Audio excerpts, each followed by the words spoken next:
first.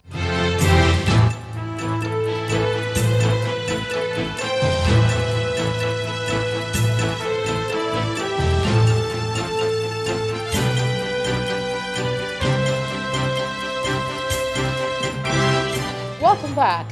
If you've just joined us, you're watching the news at 10 on Channels Television, coming to you live from Lagos. A reminder of our top stories.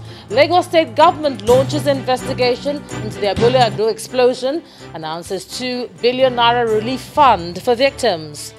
Channels Television's correspondents visit scene of Sunday's pipeline explosion as residents of the area move on the day after.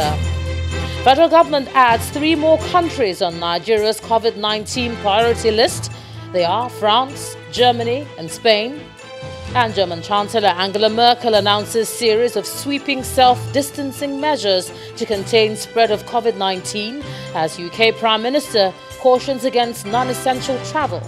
Plus we'll have business, sports, news from Abuja, the FCT, and of course later on international news from our studios in London. Our website, channelstv.com, has more information on our top stories and others. Do subscribe and watch Channels Television's live stream on YouTube and other social media platforms using your mobile device browser, or download the Channels TV app for Android and iOS devices from their respective stores. You can also watch us via your smart TV platforms on Apple TV, Android TV, Fire TV, and Roku as well.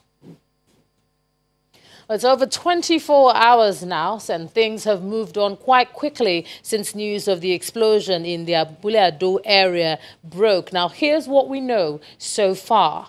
21 bodies have so far been recovered. 18 were pulled out yesterday. We also know that 3 more bodies were recovered from the rubble today. We've seen scores of houses destroyed and scores more impacted by the explosion. A 3-year-old girl was also rescued from the rubble today. Many injured persons are being treated at hospitals. The Lagos State Governor reacts, sets up a 2 billion naira relief fund. The Lagos State Government also set up an investigative committee as well.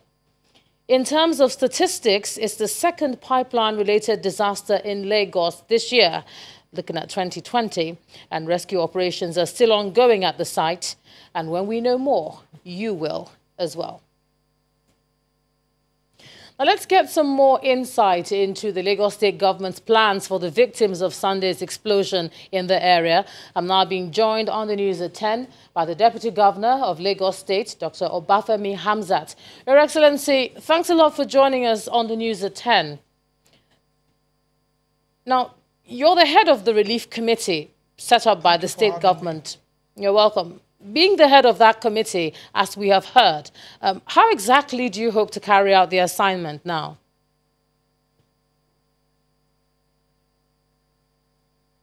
So, thank you very much.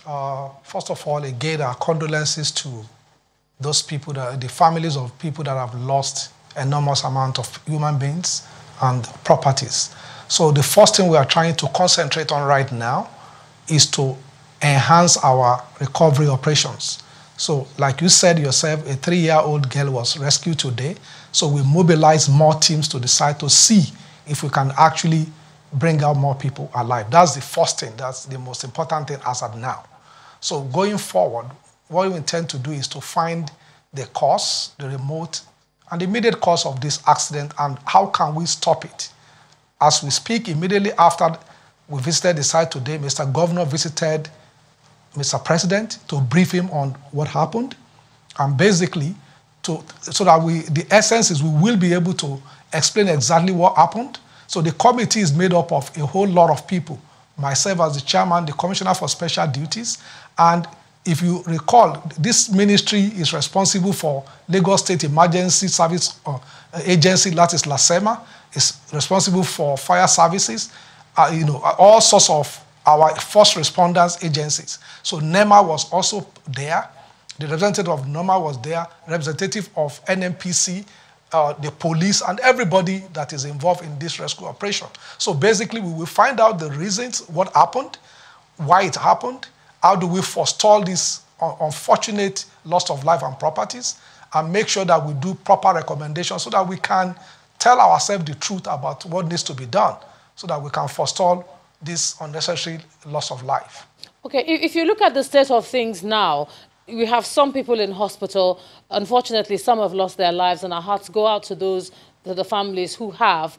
Some are displaced.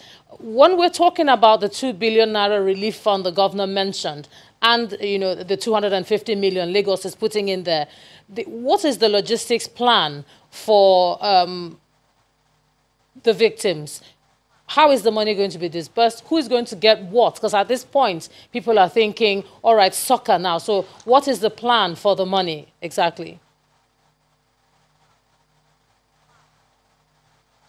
Well, so, I mean, as you can see, the level of destruction. So houses need to be rebuilt. People need to relocate. People need to bury their dead. So there are so many things that needs to be done. So the essence is a lot of people, Lagosians, Nigerians, have been calling the governor to say, how can I help? So that's why we advertise those, the bank accounts with Zenith Bank, with Polaris, and with GT Bank, so that people can actually donate in there. Lagos State has put in 250 million. So the essence is all those people calling us for assistance to say, how can we help? This is the essence is they can do whatever they want to do into that account. So ultimately, when the account is there, it will be audited. And then it can be seen transparently what has been done. So we are collating everything now. There is assessment going on. The number of properties, people who have lost their life, people who are sick in the hospital.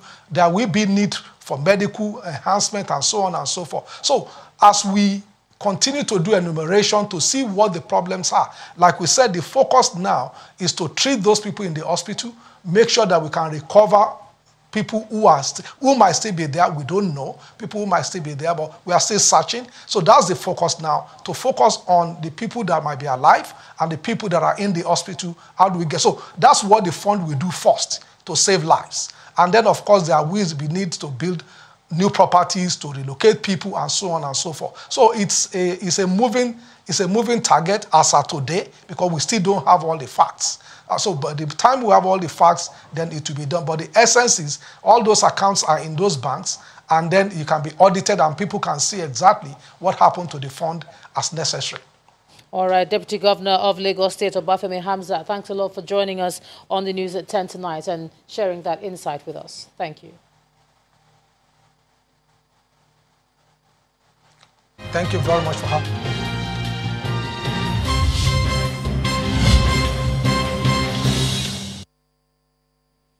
Well, from there, let's cross over to Abuja, and here's Makwe Ogun Yusuf. Makwe? Hey, Joma, it's good to see you. We begin here in Abuja with a bit of politics. There is a new twist to the internal crisis rocking the ruling All Progressives Congress, the APC, as it now seems that the courts have now become the party's last resort. Today, the national chairman of the party, Mr. Oshiomhole, secured an order from the Court of Appeal vacating the High Court injunction which suspended him as the national chairman of the party. A three-man panel of the appellate court, presided over by Justice Abubakar Yahaya, ordered a stay of execution of the order pending the hearing and determination of the motion or notice filed by Mr. Oshiomhole. The court also granted an order of interim injunction restraining the defendants from taking any action that will violate the order of a stay of execution granted by the court. But the court warned political parties to resolve their differences amicably without resorting to the court. Hearing of the motion or notice has been fixed for Friday, March the 20th. Meanwhile, before the Court of Appeal granted Mr. Oshiomhole's plea, the acting national secretary of the party, Mr. Victor Gaidam, had approached an FCT High Court in Maitama seeking an order to declare him the acting national chairman of the party. He was able to secure the court order from Justice Bature's court, which allows him to pilot the affairs of the party by presiding over the National Executive Committee meeting scheduled to hold tomorrow, March the 17th. The court also granted an order preventing the APC and its officers from disturbing Mr. Gaidam from functioning as the acting chairman of the party. The court thereafter adjourned the case till March the 20th as well. And staying with the courts, The federal government today arraigned a lawyer, Mr. Eziafa Samuel Enwedu, before Justice Okon-Abang of the Federal High Court in Abuja for alleged fraud and forgery of court processes. The prosecution counsel, Mazi Afamosigwe, had asked the charges be read to the accused person, to which he pleaded not guilty to all the charges. The court, presided over by Justice Abang, refused the oral application for bail by the counsel to the accused, Onyinye James. The application had been opposed by the prosecution counsel, who insisted that the application be put in writing. Justice Abang remanded Mr. Enwedu in prison custody and ordered the defense counsel to file a written application for bail. The federal government last Thursday filed the charge against Mr. Enwedu, who was accused of forging court processes, which a court of the Federal Capital Territory relied on to give judgment, declaring the election of Senator Ifeanyi Ubah as the senator representing Anambra South null. Justice Abang adjourned further hearing on the matter to March the 26th. And to a bit more concerning the politics of the APC. Another twist that also surfaced today in the APC political circle is the postponement of the planned National Executive Committee meeting of the party, earlier scheduled for tomorrow. The chairman of the APC governors and governor of Kebbi State, Mr. Atiku Bagudu, mentioned this after governors of the APC-controlled states met for about 30 minutes with President Muhammadu Buhari at the State House. He says the postponement will allow the governors time to resolve all contending issues affecting the party.